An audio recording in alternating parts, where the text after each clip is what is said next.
Covalent bonds. In this video, you are going to learn about covalent bonds, how they are made, and how they form.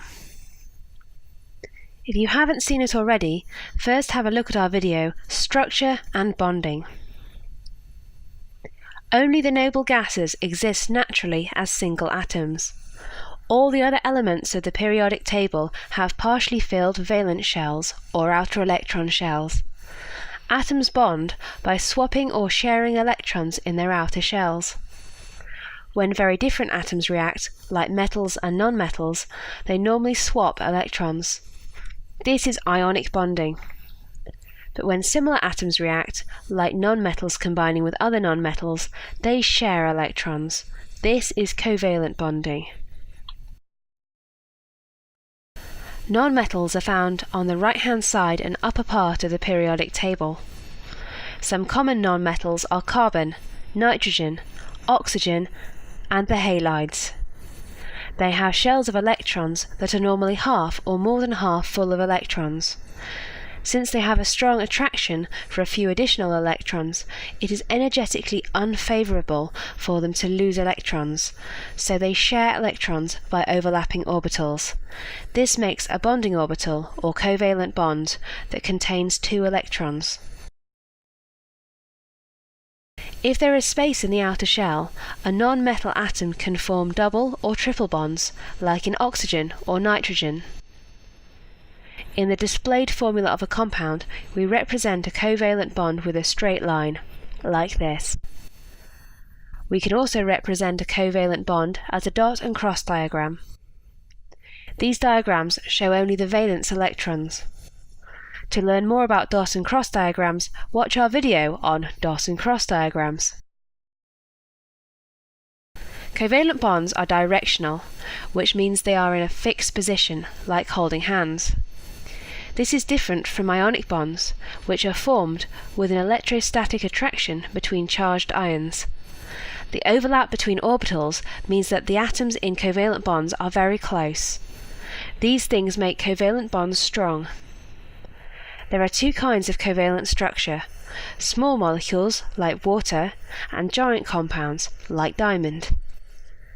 Because the electrons in the bonds are evenly shared, bonds are not polarized. There is little attraction between molecules, and forces between molecules are weak. Compounds made from small covalent molecules have low melting and boiling points, and are volatile.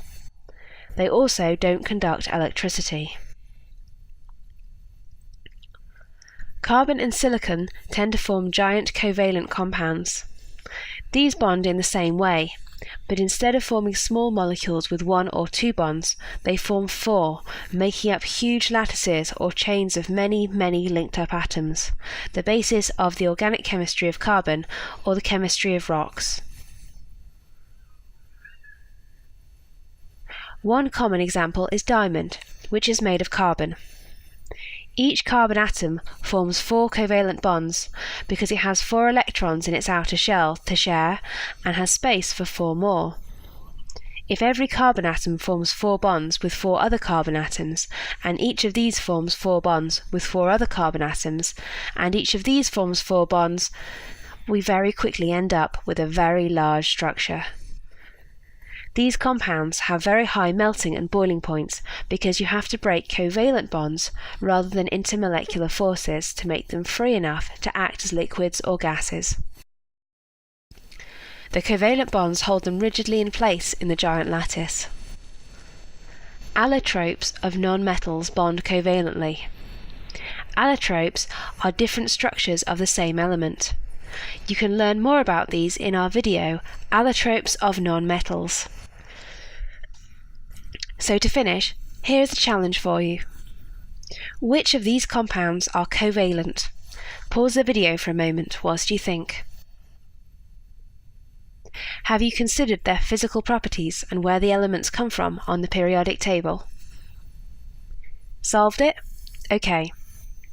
The answer is all of these compounds are covalent. Carbon dioxide, carbon monoxide, and methanol are all small molecules. Organic molecules form covalent bonds between hydrogen and carbon. C70 is a fullerene, a carbon molecule shaped like a rugby ball, closely related to the Buckminster fullerene. Silicon dioxide is a giant covalent structure and just like diamond, but has oxygen atoms bridging between 4 coordinate silicon atoms. Hopefully, you now feel confident identifying covalent compounds and recognizing their properties.